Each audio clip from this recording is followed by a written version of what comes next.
on. Dr. Eger, welcome to the Adversity Advantage podcast. Thank you so much for coming on. Oh, I'm so happy to show up for you. Have you Yeah, ever met a 93-year-old? I Am I know. impressed? No, you look great for being 93. And, one of the things, one of the many things that's incredibly admirable about you is that you used your experience being imprisoned during the Holocaust at Auschwitz and surviving and coming out of that, not only to survive, but to thrive. And what I think a lot of people listening to this can relate to is the importance of managing some sense of sanity and your emotions during massive times of adversity when everything feels like it's been stripped from you. I mean, I know you had your family taken from you, relationships, your sense of identity, certainty, your faith. So talk a bit about how you were able to not only survive, but thrive your experience during the Holocaust to become who you are today. You know, I like to mention Hans Selye, who got the Nobel Prize for the stress studies. And he says that if something stressful happens to you, you have two automatic responses. You either fight or flee. Mm, That's his theory. So when I arrived in Auschwitz, if you touched the guards, you were shot right away, right in front of me. If I tried to flee and touch the barbed wires, I would have been electrocuted. So that's why I call Auschwitz an opportunity to discover how to really look at any situation and see how you can flow, because fight or flee didn't work. And I realized that nothing is coming from the outside. And I was discovering my inner resources, that I was able to not to give in and not to give up, that they could take me to the gas chamber any minute. We didn't know 4 o'clock in the morning where we're going to end up. We didn't know when we took a shower whether we're going to have water or gas coming. And that's why it's very important to differentiate between reacting or responding. And the darker things appear to be, the closer I felt to the wonderful God that taught me how to turn hatred into pity. mm.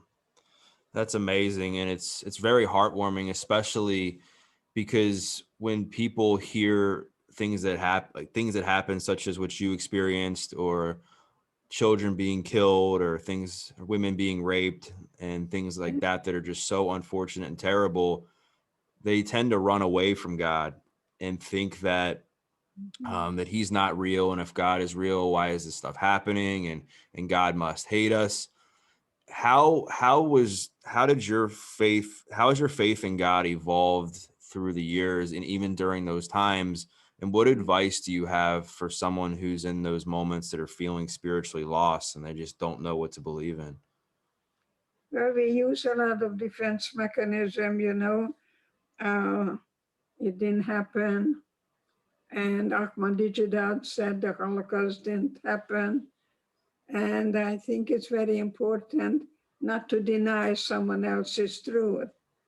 And because Plato said, you have to think of a lie and it's got to be a good one.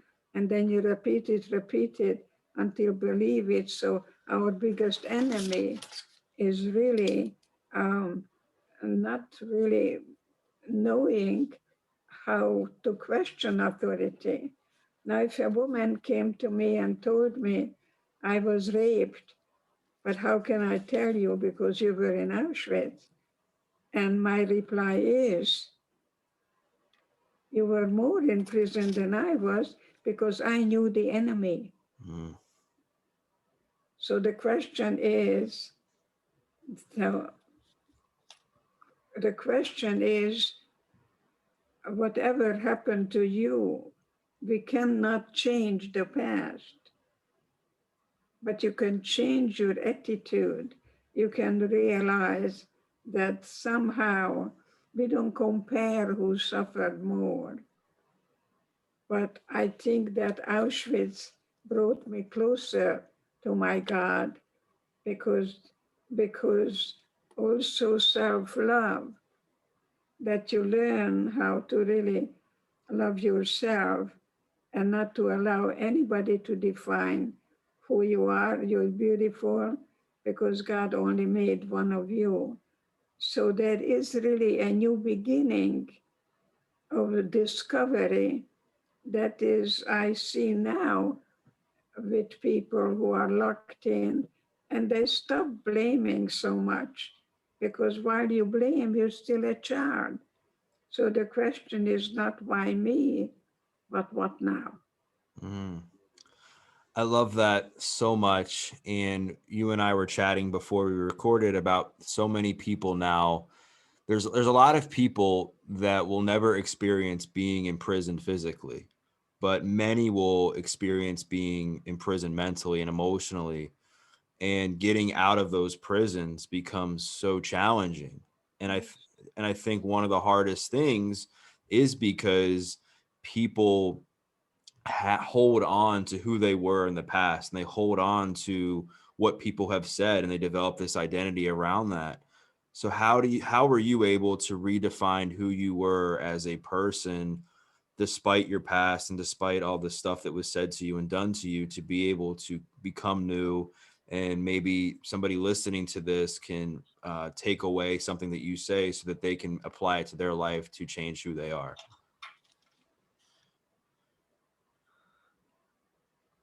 I work and I will work as long as I live. And what I do is take your precious hand and we take a journey and we revisit the places where we've been. We don't run away anymore. You don't fight it. You don't deny it anymore, not even minimize it anymore. And we take a journey and realize that you cannot heal what you don't feel. And it's called grief. It's not clinical depression. Going through the grief, going through the valley of the shadow of death, but don't camp there. While you hate, you're still a prisoner. I refuse to do that. I want to live in the present. I can only touch you now. And that's what keeps me young at 93. I live in the present and I think young, but not young and foolish. It's very, very important to be young and be childlike, but not childish. Because you ask a child, why do you do that? The child would say, because I feel like it. And God gave us temptation. Why? So we can practice the freedom of choice. You know, I like a Hungarian chocolate cake, but I know that if I eat it, I'm going to gain weight. And I was beaten very severely, and I have a very bad scoliosis. And if I gain weight, I get more pain. So that's why, we still feel like it as an adult, but I decide whether I will act upon it or not. So when we are children, we sit in the back of the car and we can mess around and somebody drives the car. So now I ask, especially teenagers, do you want to be driven or do you want to be the driver? Because there is no freedom without responsibility. It's anarchy. So when we were liberated, people would go through the gate and pretty soon they would come back. and sit down. We didn't know what to do with the freedom. Hmm. If you read psychology, it's called The Learned Helplessness by Dr. Seligman. He's the man to, to read. Yeah, and you gosh, it's so incredible your wisdom that you have and still are able to articulate at your age is incredibly inspiring on so many levels. And I think so many people listening to this are just going to be blown away. And one of the things that you alluded to that I think a lot of people struggle with is this statement you made that you can't heal what you don't feel. And a lot of people want to run away from their pain. A lot of people want to run from their past hurts, their past traumas. But what they don't realize is when they sweep this stuff under the rug, that rug begins to build up with tons of dirt, Exactly. dust, and it stinks, and it starts to stink in other areas of your life start to stink as well because it's starting to bleed over into that. And I was reading in your book that you actually had to go back to Auschwitz Yes, to complete your healing journey and exactly. help yourself have peace with your past. So talk a bit about that experience, what that was like, and how it really helped you move through that dark time in your life. You know, Larry King just died, and I wish I could have my interview with him. But the first thing he asked me, were there any kind people ever that you experienced among the enemy? And I said, yes, in April 1945, when the German peoples were starving, I I was told that if you leave the premises, you're going to be killed right away. But my sister told me if I don't get some food, she'll die. So I broke the rules. I went out and I jumped down because I saw some carrots in the next um, garden. And when I came out, I met the guy with the gun, and all I heard was the clicking. And I began to pray for him. And then there was an eye contact, and he turned the gun around and he pushed me inside. And the following morning, he came and wanted to know who dared to break the rules. And I crawled to him, and he gave me a little loaf of bread and told me, you must have been very hungry to do what you did. Yes, I met the diamond even in that place. So I think returning to Auschwitz was one of the most positive thing I did. And I had many patients coming back from Vietnam, and I was beginning to practice the post-traumatic stress, theory. And I had two paraplegics, and one of them was just bitching and blaming and angry. And conversely, the other one said to me, Doc, you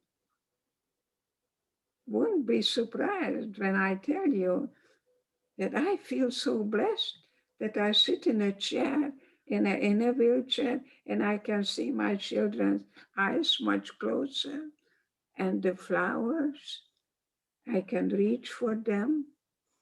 And I wear a white coat, and it says Dr. Eger, Department of Psychiatry, and I feel like the worst imposter. It's a Dr. Eger, Department of Psychiatry. And I'm feeling, gosh, I cannot take them further than I have gone myself. Oof. So I got to go back to that lion's den and look at that lion in the face and reclaim my innocence and assign the shame and guilt to the perpetrator and begin my healing journey of forgiving myself. And I asked my sister to come with me because we were there together. And I told her, we lost our family. We never went to a funeral. And she looked at me and she said, you're an idiot. You're a masochist. So we went through the same experience, different responses. Mm. And there you are. Here you are. Here you are out in the public showing people that you had an opportunity to be born and to be able to live life and find meaning and purpose, to really be chosen to be a guide. And perspective is definitely everything, Dr. Eger. And I think we were chatting before we recorded, and you had done some research on my story and how I was incarcerated Yeah. and was able to fortunately turn my life around. And I think what helped me so much, just as it seems it's obviously helped you, is having perspective on the situation and knowing that you could only control what you're able to control, what's in front of you. And I think the last words your mom said to you were, we don't know where we're going. We don't know what's going to happen. Just remember, no one can take away what you've put in your mind. Right. And I remember reading that in your book and just starting to tear up, because that's everything in life. There's so many people right now that are going through hardship. So many people right now are isolated. So many people are feeling completely lost, and they don't realize if they could just control what they tell themselves on a daily basis, if they could control what they put in their mind, Their attitude, yes. their attitude, that they could completely change their life. And you're living proof. If you can do it, anyone can. So talk a bit about how important that those last words your mom said to you were in helping you navigate through that horrible experience and turning it into something positive. I think it's very important to think about your thinking, because what you think, you create. Mm. I was on the advisory committee for the Veterans Administration, and as such, I went to Washington sometimes twice a year, and we passed the Holocaust Museum. And I said to myself, I'm not going there. I've been there, done that, finished. But the sixth year, I arrived Sunday and I didn't have anything to do. I decided I'm going to go. Yes. So they told me to go up to the fourth floor.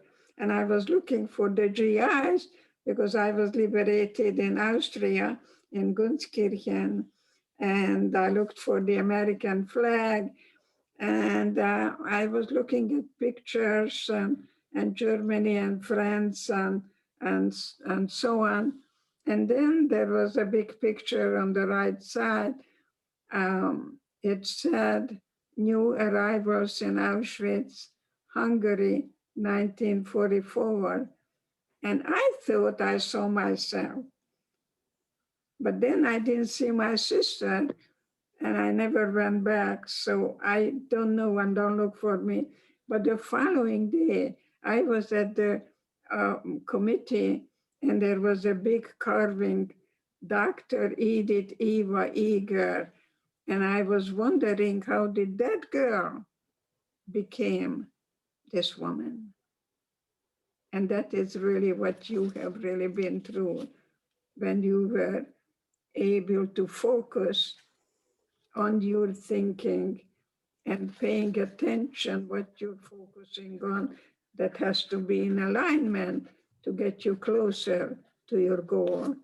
I like to call the goal an arrow to follow. Uh, and you say to yourself, yes, I am, yes, I can, yes, I will. You know, I had a patient of mine who went to a marathon, and somehow in the middle, she didn't think she can go further. But she ran into my office. She said, I did it because I said, yes, I am, yes, I can, yes, I will. And I think the yeses is so much more important, that to be for something rather than against. I don't like that. I don't want that. I usually say I'm not interested.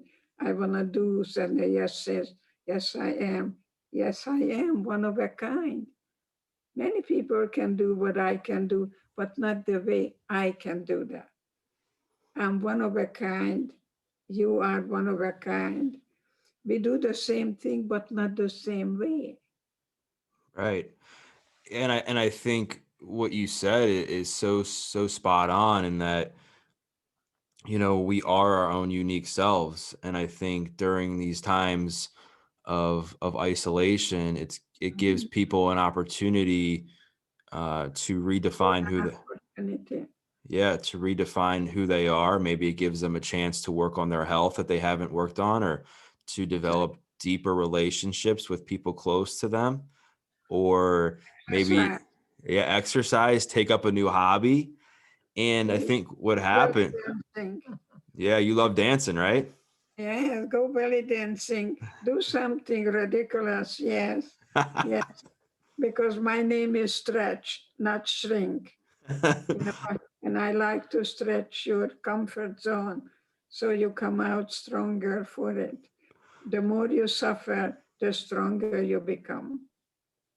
I love that, and I love how in your book you talk about how that you call yourself a stretch and not a shrink, because you're helping people expand their minds. You're helping people expand who they are as a human being. You're helping people expand their reach to help more people. And I think what shrinks people down is anger, is resentment, Exactly. is shame, sadness.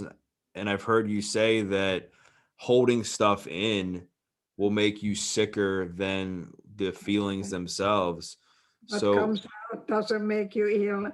What stays, what you do with anger, you either vent it, most women suppress it. mm, In Hungary, they say, don't breathe down to your breast. That's a very good Hungarian saying. What comes out of your body doesn't make you ill. You got to scream it out. I like to dissolve it because when I'm angry, I allowed you to get to me. And so you have to reclaim your strength because anger is not a primary emotion. Underneath of anger is a lot of fear, and love and fear does not coexist. You're not born with fear, you're not born with judgment, and yet we do judge because we are taught to hate. We're not born with it. yeah. And I know you say in your book, I think you make the comparison that when we're judging, we're displaying some sense of Nazi within us, right? Exactly, the Hitler within us, or the beauty and the love and the Mother Teresa and all the wonderful ways that we can truly unite and empower each other with our differences. Yeah, and so bringing it, I guess, to present times now, there's a lot of divisiveness, I think, going on in society. A lot of people are angry. A lot of people are hurting. There's a lot of finger pointing, and I think we've lost the sense to have compassion for people that don't agree with us. I think we've lost the ability to love somebody unconditionally despite what they think. And I'm not saying that we have to agree with everybody. I think part of life is being able to share different views, but I think you need to have some sense of compassion with when doing so. So what advice would you have for us as a society to come together more and display a sense of unity instead of kind of the polarization that we're in right now? Well, I took care of a 14-year-old who came to see me, and he was a member of the white supremacy group of David Koresh in Texas. That was before your time. And he got up, he took his elbow on my desk, and he said, America has to be white again. And first of all, I'm going to kill all the Jews. Now, if I would have reacted, I would have probably taken that boy and I would have taken him to a corner and probably would step on him and telling him, how dare you talk to me this way, because my mother died in Auschwitz. But I knew that my most obnoxious person is my best teacher. And I turned to God and I asked God to help me. And God said, find the bigot in you. And I said to God, it's impossible. I came to America in 1949. I worked in a factory doing piecework. It was called a sweatshop. You work as fast as you can. I got 7 cents per dozen. So I worked very, very fast so I wouldn't have to go to the bathroom until I really had to. But when I went to the bathroom, one of them said, colored. After Nazi Germany and communist Russia, picture yourself coming to America looking for democracy and see the separate bathrooms. So instead of bitching, I got together with the Black ladies. I joined the NAACP, and lately I just remembered that in 1963 I was marching. Guess with who? Martin Luther. Martin Luther King. Wow. And even I got a hug. And you see, love is not what you feel, is what you do. That you commit yourself to someone else's welfare. So that boy was from Waco, Texas. And if you look into that in history, they were bombed. David Koresh was bombed in Waco, Texas. So you see, the most obnoxious person becomes your best teacher. See, That's so true. don't deny people's truth because it's subjective. It's my truth and your truth. So all you have to do is what I do, because when I saw that boy, 14, who gave up all his freedom to this charismatic person, and I know that my job is to create an environment for people so they can feel any feelings without the fear of being judged. And I looked at him as lovingly as I could, as a loving mother, and I asked, tell me more. Because love is time. Time. It's a 4-letter word. Love is time. And of course, in America, everybody is in a hurry all the time.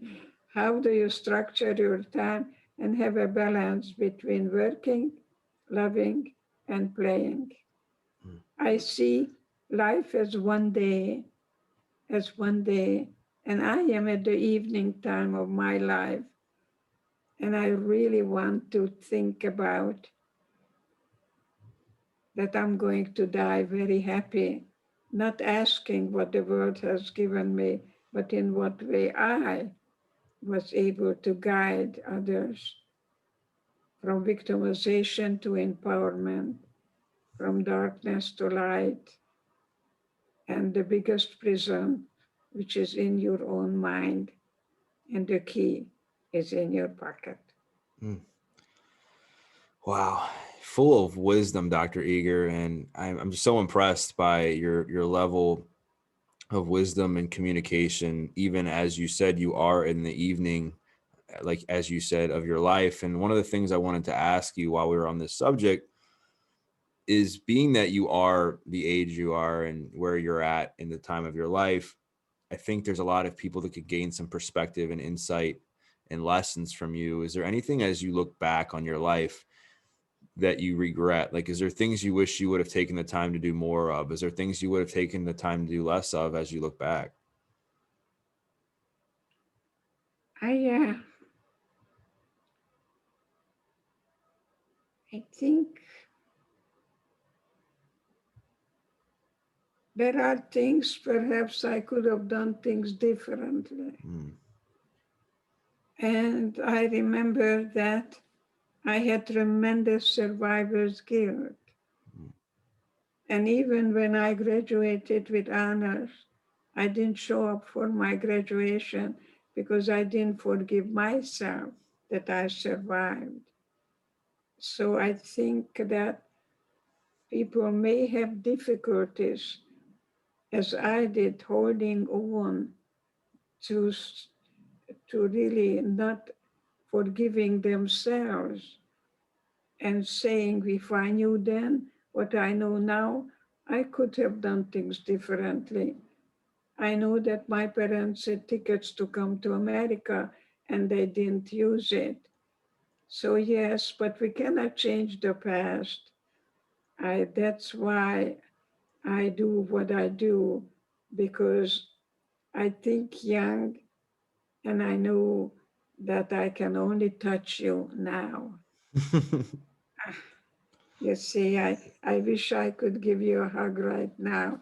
Um, so, not to really live in the past, but not to forget it or run from it. yeah. And everything has a gift in it, everything in life. I am very happy now because I give up my need for other people's approval. It's okay. So if I come to you after this and I tell you I really would like to get to know you, and I hope you like to get to know me, Edie, never mind the Dr. Eger, you tell me, yeah, thank you very much, but I'm really not interested. Now look what happened. I asked what I wanted, I didn't get it.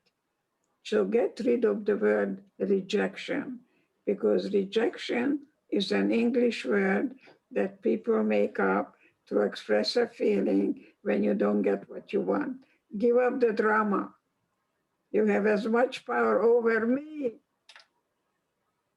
as I open up to you and I love you. So no one makes me feel angry. No one has power over the way I look at everything as an opportunity. So I think it's important when people tell you I was rejected, no such thing. You just wanted something and you didn't get it. So you got to get in touch with your expectation on one hand and reality on the other, and then go back whether your expectations are realistic or unrealistic. You're I can do the high kick now, but not the way I used to do it, from backwards and frontwards, because I have a bad scoliosis, but I can still do a halfway thing. So you got to be realistic, but not idealistic. Because when you don't get what you want as an idealist, I see people become very sarcastic, very cynical. Yeah, you're right, and I think what happens is they don't love themselves in an authentic way, and I think self-love comes down to obviously loving yourself, taking care of yourself in a way that's conducive to who you want to be in the future, and I think it's also comes with personal responsibility and accountability to know that you control how you respond to situations, you control how you treat others, you control how you live your day. And I heard you say something that you said, if you wouldn't date yourself or hang out with yourself Saturday night, like why would I want to come hang out with you on Saturday night, right? If you don't love yourself, how do you expect someone else to want to come and love you and hang out with you? That is so good when people are afraid to be with themselves. And I find that a lot in midlife, that people are so afraid to be alone, but that's the only one you're going to have for a lifetime. All other relationships will end. So I think self-love is self-care. It's not narcissistic. You have to be very careful that the definition of love is really the ability to let go. Mm. And surrender, right? Yes, exactly. And you and Because if you go to um, a 12-step meeting, they don't tell you how to control your drinking. They ask you to surrender and give up the power because you're worthy. You're one of a kind, beautiful diamond. And I have a tremendous respect for the 12-step program. And only the first one deals with the addiction. All the others deals with how to be a grown-up mm, and how to grow up and stop blaming. yeah, I think anybody can benefit from going through the 12 steps, whether they have an addiction or Everybody not. can benefit because you learn how to take inventory of yourself and to be able to be childlike, but not childish. Oof. So, one of the things that I know really hit home with me, and it's the last chapter of your book, is the topic of forgiveness. And I think I heard you say something along the lines that it's not, it's not about forgiving somebody else. It's forgiving yourself for judging someone else. And forgiveness is freedom for you, and letting go of the people that harmed you and wronged you in the situations. And you are obviously a standing image of somebody who has taken forgiveness to the next level. I've heard you talk about how you've come to terms and able to forgive the people in Auschwitz for how they treated you during your time there and what they did to your life. So talk a bit about how you were really able to forgive people who did so much harm to you, and how somebody listening to this, if they're holding on to a past resentment, can learn to forgive somebody else or forgive themselves. One of the things I like to tell you that I have been interviewed by thousands of people who have big, big degrees, MDs, PhDs, you name it. You are the best. Thank you. You really put yourself into it. I could talk to you for days and days and days. This is really so beautiful for me to see a young person. I'm going to die very happy knowing that you're here carrying the word, how to let go, because while you hate, you're still a prisoner. You And are. self love is self care. That's really, really, Jesus said, love thy neighbor as thyself. I really love that. And he also said, only children can go to heaven. I think that's the childlike part. So it's not really me having any godly powers. Forgive, I am here to regain my freedom and give myself a gift. See, I want to have joy. I want to have passion. I Yeah. don't want to put I don't want to put paprika on my chocolate. I I don't want to cover onions and garlic with chocolate either. So I think it's very important to acknowledge that selfish means me, and nobody else counts. The other side of it is everybody else comes first and then me. Are you a Wow. Catholic? I'm Christian. I'm not Catholic, but I understand my whole view on religion has evolved through the years. When I grew up, all that I thought existed was if you were good, you went to heaven, and if you were bad, you went to hell. And Exactly. I was doing and selling drugs, so I thought I was on the highway to hell. So I didn't believe in God. I didn't believe in anything other than myself. And when I got to jail even, I didn't believe in anything, but it wasn't until later on in my life as I did a lot of work on myself and cleared away a lot of the resentment and forgave myself and others that God was right there with me the whole time. And that I might not have been proud of the choices I made, but he was, because he used them to help so many other people change their lives. And I felt that part of me died when I was in jail and I was reborn again as this new man when I got out, and that I learned that life didn't happen to me, it happened for me. And I think if people can come to terms with just that statement instead of worrying about having to go to a place for church or reading this or reading that, and just knowing that there's somebody greater than them looking out for them, that people could be more at peace with themselves, knowing that their life is going to unfold the way it's meant to.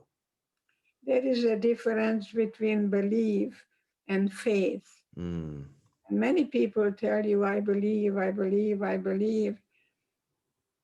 Uh, but when you look at their life, what they say and what they do doesn't match. So I think it's what kind of a life a person lives is what is important. And that's why my faith was truly developing in the darkest places, mm. like Auschwitz. I Yeah. came closer to God, the free spirit, the Tinkerbell, who can only look at really everything from a point of view in what way we can all unite and empower each other with differences. So I really would like very much people take out this COVID 19, take it as an opportunity to take stock of themselves, how far they can go back and realize that they could have died when something happened, but they didn't. Mm, So the question is again, going through the stages of grief and to be able to feel the feelings, to cry it out, scream it out, but not to get stuck in there, go through the valley of the shadow of death. Don't camp there or set a parcel there. you're so right. And I think there's definitely a huge difference between belief and faith. And I think faith, at least for me in my experience, is just believing in the unseen. And even though you can't see light in front of you and you're standing amidst so much darkness in your life and you can't see anything in front of you, you can't see next to you, you can't see behind you, you just know that as long as you keep giving it your best and putting one foot in front of the other, controlling what you can, that eventually you're gonna see light. You don't know when, you don't know how, you don't know where, but you just have this faith that it's coming. And I think if Like, people could just lean into that and put their energy and focus into that belief system about faith, I think their ability to get out of tough situations would be much easier, because I think what happens is they get fear. And you talk about being fearful in the book, and you're either evolving or revolving, right, through fear. exactly. And the And, opposite of depression is expression. mm, You know, what goes out of your body doesn't make you ill, what stays in there does. So I think it's very, very important for you that you had to be in jail and be alone to look within yourself rather than waiting for somebody to come and liberate you. And now you are guiding others to look within themselves and to be able to discover their untapped potentials. There is a lot of untapped potential in the shadow, in the darkness. mm, I know that. I know that. I live that. This is temporary and we can survive it. I don't have to like it. right. Yeah, you don't have to like your situation, but I think at the end No. of the day, you can move through it in a way that shows that you like yourself. You And get that stronger, the more you suffer, the stronger you become. mm. I love that. The more you suffer, the stronger you become. I think that's a good place for us to end our conversation. Thank I you could talk so to much. you for a long time, Dr. Eger, and We can send you my books and sign it from, and hopefully we'll hug each other and you can sit in my lap and be my son. How old are you? I'm 33. 33. Well, I have grandsons, honey, who are in their 40s. Uh, so you're going to be my baby boy. Yes. That's funny, and I can't wait to meet you, hopefully in person sometime soon. I'd love to get some Thank signed you. books, and thank you for that. And for those listening, I highly encourage you. I'm sure you already have to buy her books, The Choice and the Gift. You won't regret it, I promise. And as always, um, take this episode and take it to heart and apply some of the lessons that she shared on her journey and her experience and the wisdom she gained on how you can take a deep negative and turn it into a positive with whatever you're going through in your life. And if she can do it, anyone can. And I love everything she shared, not only about her journey, but on the topics of self-love, forgiveness, I'm unity. a survivor and not a victim of Yes, anything or anyone, any you're circumstance. you're surviving and thriving. And what I want Yeah. people to do is to not only buy her books, but take a screenshot of this episode and tag her and tag myself on your social media and let us know what your favorite part of the episode was. And we look forward to hearing your feedback. And once again, we thank you for listening to this episode of The Adversity Advantage. I'm your host, Doug Bopst, and we'll see you next time.